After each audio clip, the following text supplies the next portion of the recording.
Zombified animals. We're having a real problem with animals at the moment, so we have to reanimate them.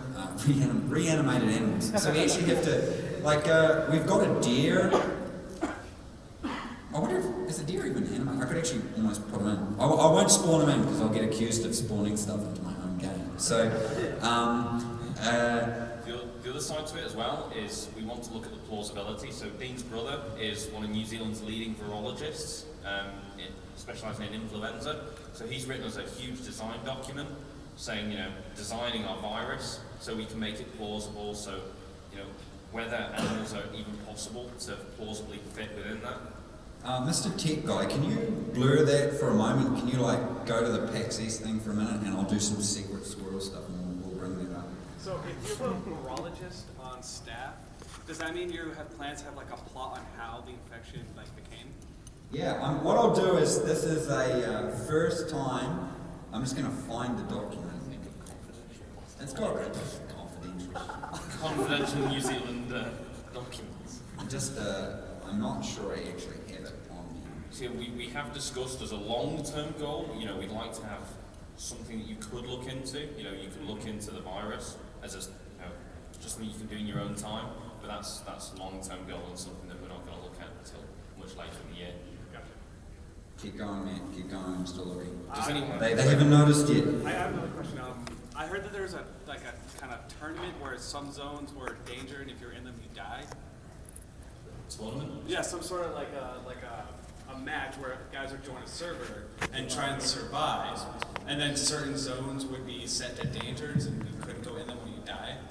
Or did I mishear that? As I understand it, you're describing the Survivor games. So the way the Survivor games worked was that everybody would start in one area, and as time progressed, they'd have to move from those areas. And if they were still in those areas, they'd be killed by the Survivor game staff.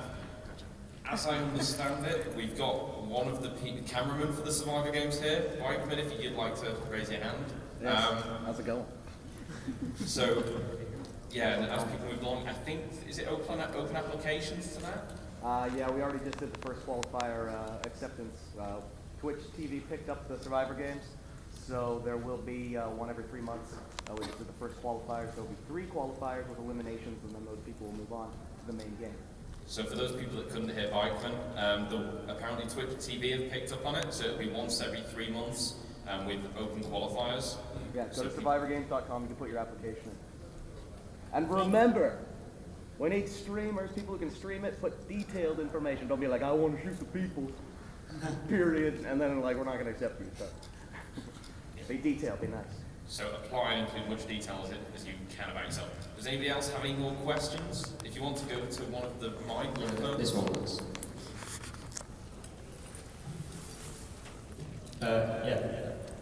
As a server owner, can you do things like lockdowns in first person only? Sorry, can you just repeat the question? Can server owners make first person only servers? Or is that lockdowns where anyone, like they're all third person only? Yeah, so I saw there was a big discussion on Reddit last night after the panel about first person, and you know, I'm sure everybody here knows that like first person has been something that's been quite hotly discussed, and I definitely play generally in first person, but I can see why if someone's streaming it they want to play in third person, particularly now with the clothing system, because you sort of want to show it off. It's like when I played Skyrim, I used to play it quite a lot in third person because I wanted to see all the stuff that my character had. So I was really tempted early on in development to disable the first person. So we're probably going to adopt the same approach that we did with the mod, where we'll have the capability to have first and third person, and we're going to allow the server owners the ability to change between it. I just think that there's some really compelling arguments on both sides, and I think that removing it, because there's compelling arguments on both sides, I think removing it at this time is not a good idea. I think there's a really compelling reason for it being there, and I can also see the other side of it as well. So I think given that, it's a bad idea removing it, so yes. I've noticed there's been a lot of attention, given the South and East Coast and the islands also being added. Are we going to see any new additions to the mountains to the north? Yeah, so what we've actually done is we're purchasing new satellite data for the northern, for the whole map. So we're redoing all the base texture data, and so that's going to be a lot more higher fidelity. So it means that, like you saw the distance visuals, they'll look a lot better, assuming you've got a reasonable computer. What that also means is that we can actually redo all those northern areas of the map. So Ivan Buchka, one of the guys who was trapped in Greece, he's actually proposed that in the northern area, because Chernos is actually based on a real area in the Czech Republic, so he's suggested we expand into that area a little bit more so that we actually have that. We've also had an artist that's been creating some assets to be using in the woods, like troughs and animal feeding posts, so it kind of adds more detail, into somewhere where really it'd be a bit sparse. Yeah, so because there's actually a lot of, like you say, there's a lot of wasted space up in that northern area, so that's probably one of the bigger areas that we're expanding to. But I think that's probably going to take another month before we'll see that, so we'll probably cover that in a dev blog. We'll do like a little expose. So it'll be ready for, I think, when people play it. Hopefully Ivan doesn't get angry at me for saying that, because I don't actually know how long it's going to take. Does anyone else have any more questions? Ask us absolutely anything. Well, almost. I'm not sure how much you guys exploit your own game yourselves, but everybody always has awesome stories about DayZ. That's like one of the best parts of games. And I was wondering maybe if you guys had any stories of your own from playing your own game. Yeah, so I've been preparing for the GDC presentation I'm doing next week, so I was actually just going through some before I got Matt to troll out. Like early in the mod, we made a collection of not only other people's stories, but our stories as well. And mine was, I've told this a few times, so I apologise to those who've heard it, but basically when I was, I used to go into the server quite a lot, and we had a lot of people who were, running around, and I used to follow them, and I was in Cherno, and I saw these guys running around, and they were all going to the church in Cherno because they thought it was safe, which is like the worst thing to do at all. And so I went to them and said, look, you guys need to get away, we need to get you some gear, so we were going to go to the southern airfield. And on our way there, it was night, so quite a few of them, just before dawn, so quite a few of them got killed. We finally made it to the airfield, and it was just starting to get light. And we saw this guy in the distance, and these guys were new players. They were like, oh wow, look, there's a guy there. And this was before direct chat was fixed, and Hearts so... haven't been hardened yet, so they just don't shoot on sight. I think everybody's friendly still. Say again? I said their hearts haven't been hardened yet from the game, so they... Exactly, yeah. And so I wrote out on the chat, I said, are you friendly, are you friendly? And there was no reply, and he started legging it up behind in the hills. And I don't know what came over me. Like, I think I fired a couple of warning shots. I figured, okay, I'll fire warning shots, because these were new guys, I wanted to protect them. And I don't know what came over me. It's just whether it was curiosity. It's I've came never over actually... all of us before, don't worry. Yeah, and I kept firing, and then all of a sudden I saw this such and such is killed, and I'll never remember what the guy said through direct chat. It's like the way he said it as well, just like made me feel like the Stone Cold Killer. He's like, "You killed him." It's just like, oh. And I felt really bad about it and it's kind of ridiculous, and it's not something that was intended as a design. Like, it wasn't something we sat down and said, we're going to manufacture this. This is why preparing the GDC presentation has been really hard, because it's, why is DayZ a success, and how did we design it to be like that? Because a lot of this stuff, some of it was kind of an accident, and that definitely wasn't something that I thought I would experience. I felt genuinely bad. I think I told I told a whole bunch of other people about it. It was on a weekend, and I went to sleep. I think I stopped playing after that, and I went to sleep, and I was still thinking about it the next day. I thought, oh my God, the guy, he might have been playing for hours, and I shot him for no reason at all. Yeah, so I think it really had a big impact on me. I don't know if you've got a story. I think possibly one of my favourite ones was I was actually kidnapped. So one of the features of our game that is, if you go into a hospital and then log out and log back in, the hospital glass seals you in, and there's no way for you to escape unless somebody else comes in and shoots the glass. So I was asking some friends and posted, I posted on the forums, can somebody come and help me? Some people did, in a car, and they're like, get in the car, get in the car. So I run into the car and dive in with them, and they're like, right, you're ours now. Put all your stuff in the inventory in the car, or we'll kill you. You're ours. So I then decided to post on Twitter. I was like, oh, I've been kidnapped. Can somebody else come and help me? And then this entire team then assembled a rescue force. And, well, they tried to come after me. And in the ensuing combat, one of them accidentally killed me.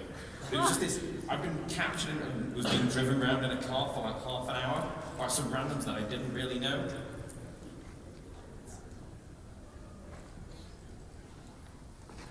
Yeah, so it's little things like that, you know, these people had reacted to my actions within game, and then it had come to, yeah, we're gonna have some fun here. It's all those small stories that really make DayZ why I think it's so good personally. Awesome. Hi. So when you got rid of starting with a gun, I was kind of terrified, but it kind of worked out all right for me. Do you think you might ever go back to spawning originally with like a really low-powered weapon instead of just? Yeah, well, you're going to be spawning with your fists, so you can get all rocky with that. Yeah, it was a good point. That was actually a really tough time. Like, DayZ had just started to get quite big and that was always the intention, you know, was to remove the weapons. So I'd already kind of committed to it, and then DayZ started to get really big, and we're like, oh no, we're going to be removing the weapon, it's just going to be crazy, people are going to be upset. So I was kind of surprised actually how well people took it. We did speak about it at the time. It was like, you know, it's a big risk, people might hate it, and then Dean was like, well, you know, it'd be cool. And hopefully it can foster some of the relationships where people don't just kill each other, you know, and you've not got people killing the other people for Makarov mags and things like that. I think the growth of melee, like if you look at the real world, like, you know, we look around for weapons that we could use now if we all wanted to beat ourselves senseless. I wonder if the guy here was the bat guy. Hopefully he's not, but so I think the growth of melee items might alleviate that a little bit. We'd also talked about, because it had been suggested, that we look at doing some kind of like classes where you could spawn as a police officer, like there's some kind of backstory. But I think that we just felt like it's too dangerous. And as I've been documenting like what our design pillars are, one of them is kind of, I call it are there Star Trek fans here? There's a few Star Trek fans. They're quite like, is anybody else? Yeah, there's some other Star Trek fans. I'm not a big Star Trek fan, but I like some of the stuff that comes behind it. And one of the things they have is they call it the prime directive, right? So DayZ, our development prime directive, is that we don't want to tell the players how they should play the game. And so, yeah, we like by letting people come in as classes and that, it feels like we're kind of putting a box around it.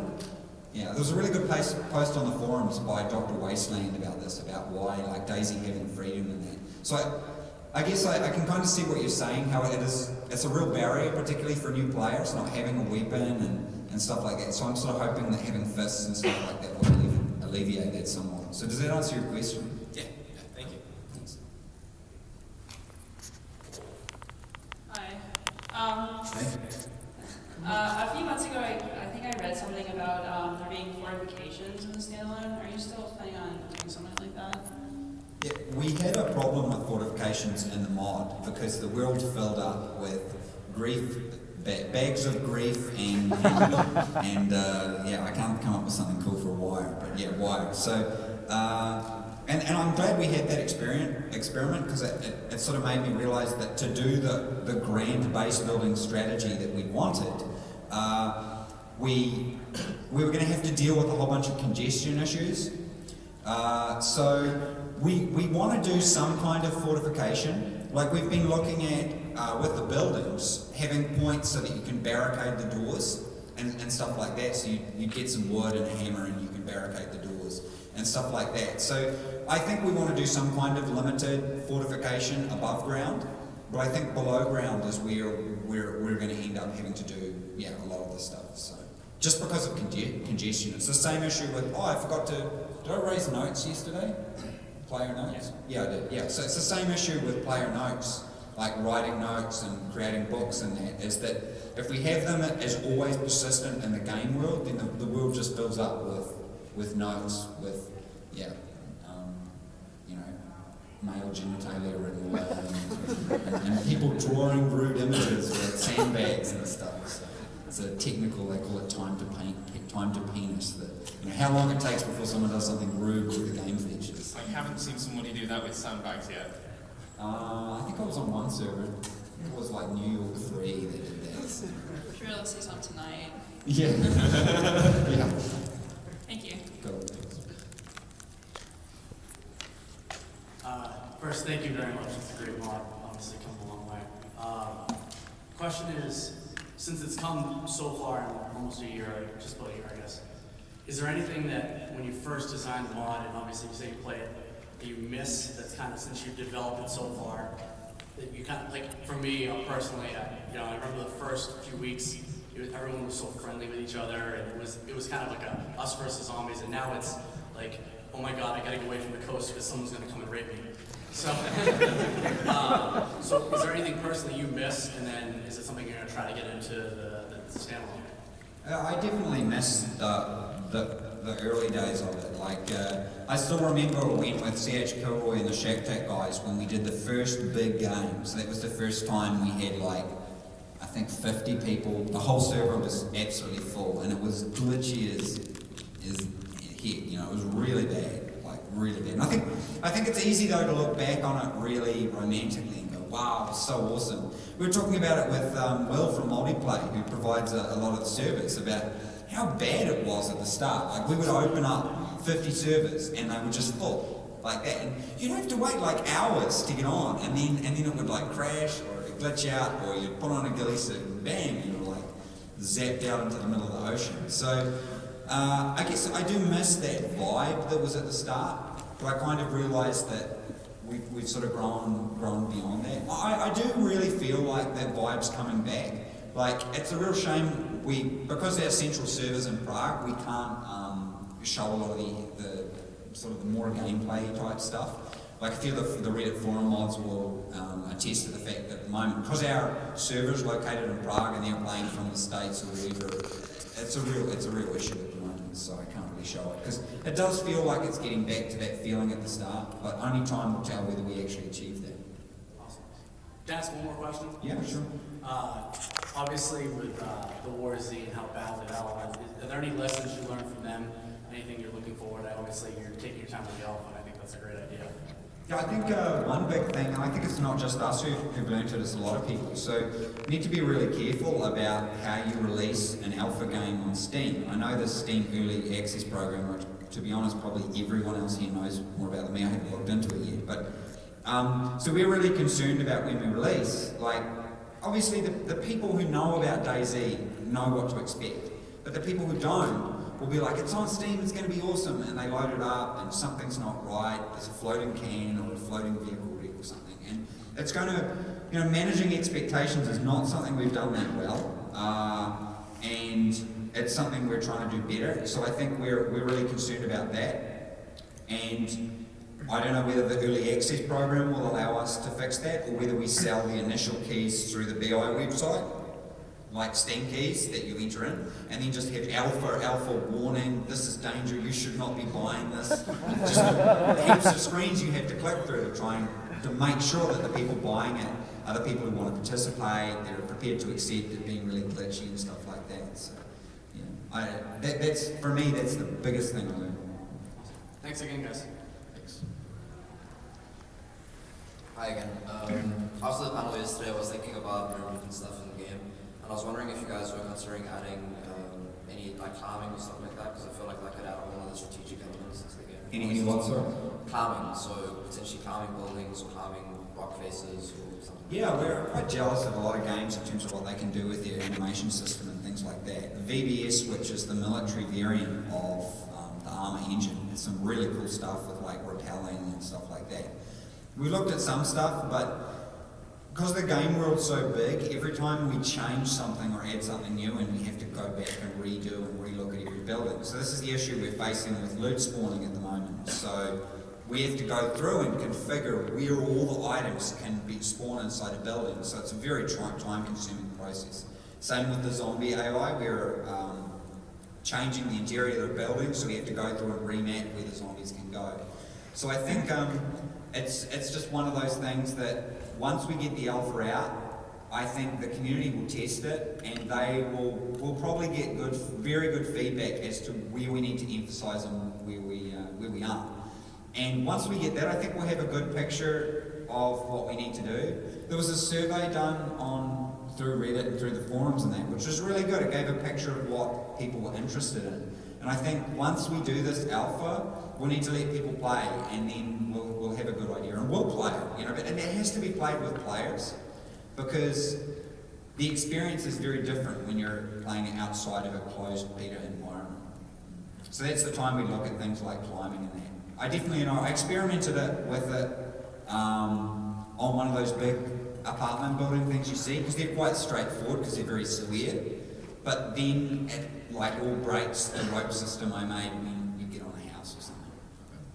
Well, thanks very much. So I have like two shorter questions, if you don't mind. Sure. The first one's going to seem a little troll, so I apologize for that in advance. I do love DayZ, but one of the most infuriating things is how the zombies run, or how have you changed that at all for the standalone? Yeah, look, if I'd, I guess it would have been good if we knew we were going to do this panel earlier, I would have actually done a little demonstration. But I'll try and do one for one of the dev blogs before we head away. So the zombie run and the zombie animations have been something we've been spending a lot of time with, and it's definitely not, I'd say it's only about 20 or 30% of where we want it to be at the moment. So it's, I guess, one of our key things other than the server client architecture is improving the zombies, because it's right there in the name, DayZ, it's right there. And it's something we're just going to have to keep working at. And yeah, having them server side is definitely helping with us, because we can sort of control them on a wider level. And I think that the real issue with zombies is the way they're attacking. Because in the mod they have to stop to play their animation, we have to have the animation while they're moving. And we were talking with the Chivalry guys last night. One thing that's missing is the momentum, a sense of like that you're actually being hit. So we're looking at masking animations of the player being hit into them, so that if you're running along and a zombie hits you, you'll sort of wobble a bit, because it really feels like at the moment. It works for the mod because the mod is a mod, but I think with the standalone we have to do something a bit more professional. So that's what we're playing with at the moment. As I think we showed in the last dev blog now, the zombies don't zigzag and go on some bizarre pathfinding. They follow a straight line to you, which is so much scarier. Like when we were trialing it in the office, and you just see this herd of zombies chasing you over a hill, and you hear them screaming and things. Oh, it's exceptionally scary. Yeah, Matt's gonna vamp and take the next question. I'm gonna see if I can do some magic here. So my second question was, for those of us with not as good PCs, and I feel like my PC is pretty good, but optimization-wise, is it going to be better than Arma 2? And I have to assume that's probably something that's pretty in the front of your guys' minds. Yeah, well, obviously, any optimization is beneficial. What we're aiming for is similar specifications to Arma 2. We've not announced anything yet because we can't guarantee anything. That's something we're going to have to look at and release, and so we can see what kind of specifications cause problems, because so many people use different setups nowadays. It's fairly hard to have a base standard. But we also, because we've gone, I'm trying to code at the same time as answer this, is crazy. Because we've gone to the server client architecture, it means all the raycasting for the zombies, all their decision making is moved to the servers. So that is definitely freeing up a few frames. Like if you get good frame rate when you just go into the editor, then you're going to get much better frame rate in DayZ Standalone. If you have bad frame rate when you're just in the editor, you're probably not going to have that much of a better time. You'll definitely get a little bit of a better time, because so much stuff has been gutted out of Arma that we don't use. Like there's all this really complicated soldier stuff that we just don't need to use at all. So yeah. Awesome, thanks guys.